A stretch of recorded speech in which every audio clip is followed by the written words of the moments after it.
I'm a husband, I'm a father, I'm a man. Do you understand? Half of my life is unplanned. Most of the time. Welcome to this episode of Husband, Father, Man. I'm your host, Carrie Braggs, and I'm glad you could join us today. So, for all of our first time viewers, we welcome you into the family. We hope you'll just start tuning in on a regular basis and just hopefully learn a few things and be encouraged by some things that may help you in the areas of marriage, parenting, womanhood, and manhood. Those are the different things we talk about because we know sometimes you feel like you're walking it alone, but you're not. We are here for you, and so we just tackle different questions and topics and thoughts within marriage, parenting, and manhood and womanhood, so we can help you get to a better place because our motto is helping you have better marriages, better be better parents, and be a better you. So it's all about better, better, better here. So with that being said, welcome once again. And so today's topic, we will be continuing with the marriage classes, premarital classes, or if you're married, they still will help. But these were classes that were put together by my wife and I whenever we would counsel a couple before I married them. Because sometimes we don't have good examples to go by. We don't think about certain things until we're in the actual situation, and then sometimes it's too late where you just really don't know how to handle it. And sadly, a lot of people get divorced within the first 2 to 3 years. And so we try to do everything we can to help prepare couples for their lives together and hopefully help them be able to navigate those waters. And so today we're going to be talking about the 2 big C's. So when we do our couples counseling, the first session is about communication and compromise, in which we all know those things are very important, but still we don't look at it in the right manner sometimes. And so first I'm going to start off, I'm going to go to the Bible here and talk about the type of people you need to be going into marriage and even within marriage. God is looking for some Amos 3:3 people. Amos 3:3. So Amos 3 reads, "Do two walk together unless they have agreed to meet?" Do two walk together unless they have agreed to meet? So within this scripture, sadly, when you look at the rest of the surrounding scriptures, this is God sending out word that he's going to punish the children of Israel for their disobedience and things like that. And so he's just kind of laying out a list of things to where it's kind of like, you don't do this unless you're trying to do that, or this can't happen without that. So it's just like you don't get in your car and start driving unless you have somewhere to go. Your car can't move unless you put gas in it. And so it's just simple, practical things. And so when you look at this, do two walk together unless they have agreed to meet? That's very simple, because when you look at marriage, this is you two coming together. You are agreeing that you are going to be joined together on one accord coming into marriage. So it's a mindset of agreement.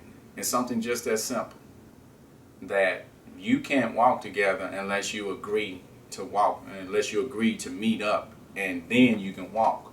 But even further, looking at it in a practical sense, that now you have to be on one accord to say, hey, which way do we go? You have to communicate on why you feel this is the best way to go. Or you have to compromise, even though you may want to go this way and your future spouse or your present spouse wants to go the other way, where you compromise. So I like to take things that may seem complicated and just simplify them to where it lays it at your feet to say, can you do something that simple? Are you willing to do that simple thing to have big results in the end? And so first we're going to start off looking at the definitions of the words. I like to go back to the definitions because nowadays everybody wants to have their opinion on what a word means, and boo. Here we don't do that. We stick to the facts because this is the definition of the word and this is how we go forth. So the first one is communication. So it says a process by which information is exchanged between individuals through a common system of symbols, signs, or behavior. An exchange of information, information communicated, information transmitted or conveyed, a verbal or written message. And so when it comes to marriage, a lot of times things can kind of go left real quick because of miscommunication, where you may say something and you mean it to be taken this way or received this way, but the other one takes it a different way or receives it in a different way, and next thing you know, you're at it and you don't sit down and talk it out or come together and say, hey, this is how we're going to do this. And so when I look at that, I always think back to when I first got married. When we first got married, we were at it like cats and dogs. And so just to let you know, coming out of the gate, you are going to think it's just you. You're going to think you and your spouse are not meant to be together. Something is going wrong with you, but that is not true. All of these things are part of marriage, and you'll learn that when you talk to other couples. So it'll let you know it's not you guys, and it's not that you made a mistake, but it just means that you all need to learn how to fight fair, so to speak. You need to be able to fight fair. You need to be able to remember you're supposed to be a team. You're not enemies. You're at it at that moment, but remember, you're looking to come back together. So you don't want to be burning up bridges and blowing up houses and burning down the town, and then it's like and then afterwards you make up. It's like, man, now we ain't got no place to stay. We got to rebuild the whole town. Or I'm like, man, we burned everything up. I don't want to deal with you. You don't want it to get to that point. So I remember my wife and I, we would go at it, and my mindset was I would want to walk off. I'm like, look, I'm done, because as men, once it starts getting to a certain level, we need a break. We need to separate from the situation to let it cool down so it doesn't go to the next level. And I know women, most of the time, they're like, I want to talk, and you are not going to walk away from me. And so they will keep at you and saying things, and that's a recipe for disaster. And so I would want to walk away, and sometimes she would want to leave.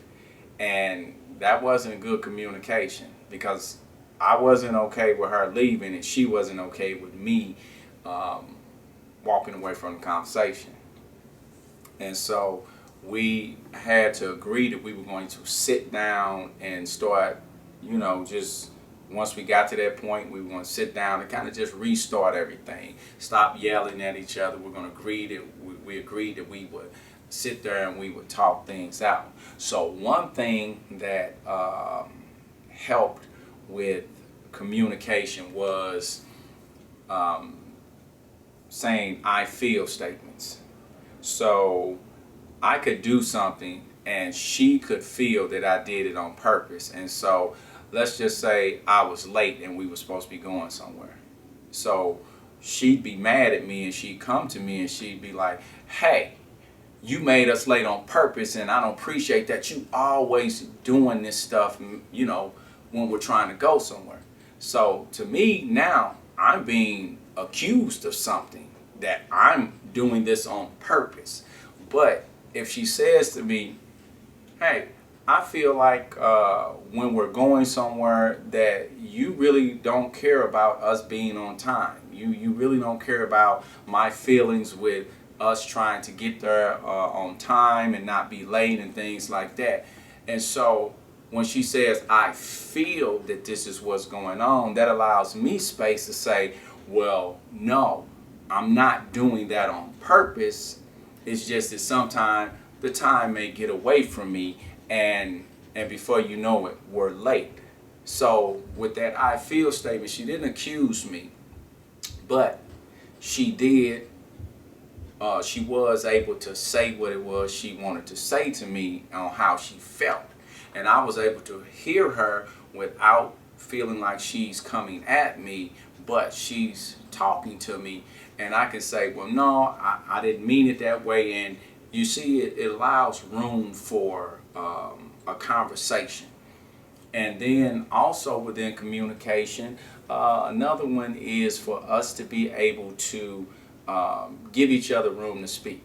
So we started doing things like, you know what, we're going to sit down, we're going to talk, and you go first. You go first. You have 3 or 4 minutes to talk about your side. I'm not going to interrupt.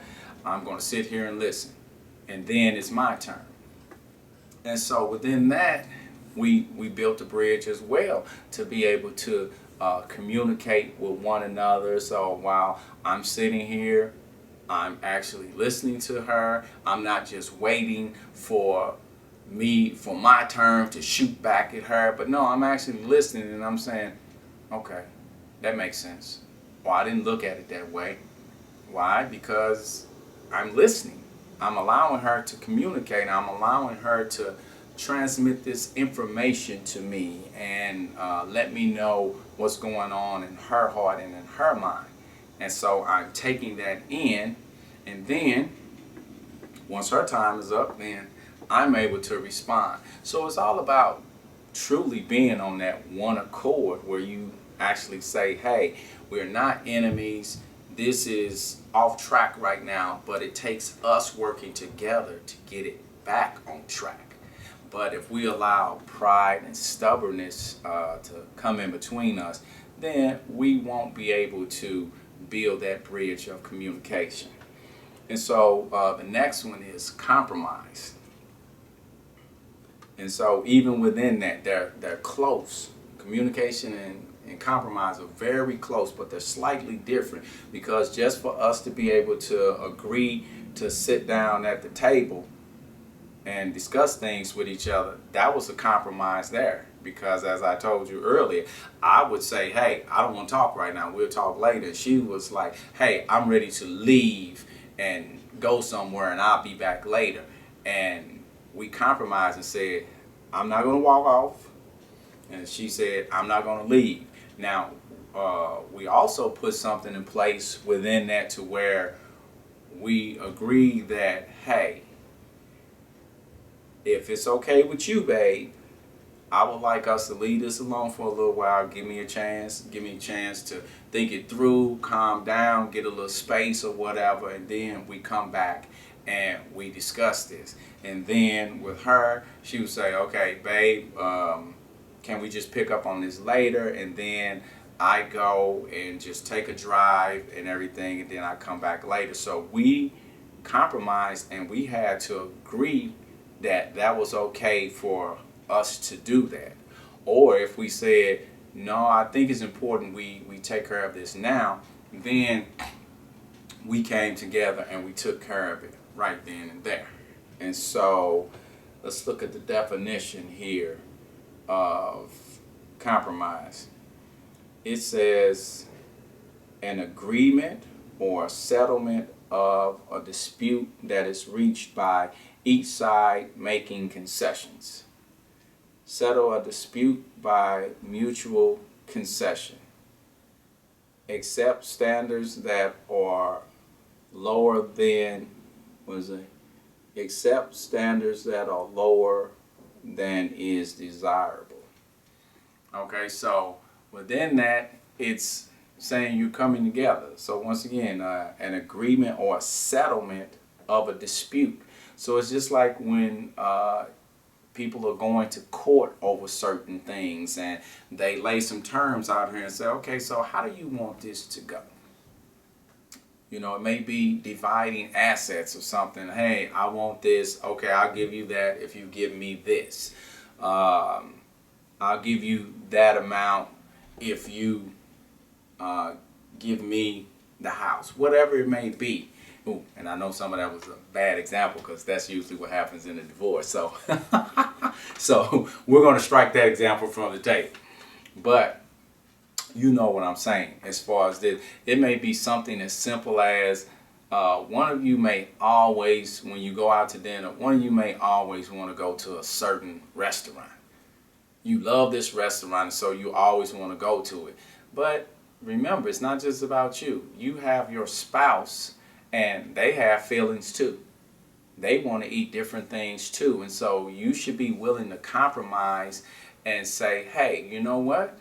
We'll go to, you take turns picking restaurants. So that's how we do things now. You know, we take turns picking restaurants. We take turns picking movies and everything, because sometimes you know how that goes. Be like, oh, I want to see this movie. You know, I like comedies most of the time, and my wife, she likes drama and suspense most of the time. And so, you know, with me, I'm just like, I just want to laugh. I don't want to see anything where I have to follow the characters and everything. It should be like boring. I need some suspense. And so, fine, we'll compromise. You sit through my comedy this time, and I will sit through your suspense or your drama next time. So it's just all about taking turns. It's not even about the movie anymore or the meal anymore. It's about we're compromising and saying that we understand that, you know, hey, I can't always get it my way, nor should I always get it my way. And so the mindset is you're walking together. You've agreed to walk together. And so you are doing what it takes to make that possible. Because I can't tell you how many couples that we've counseled and did premarital counseling with or had conversations with where so many times they were just not willing to compromise with each other. They were not willing to communicate with each other. It was more of the blame game. It's your fault and you have to change all of this, and I'm golden and it's not me and I act this way because of what you're doing and all of these things. And it's like, no, at the end of the day, when we come together in marriage, remember, we are both saying that we want to be here. We are both saying that we want to spend this life together.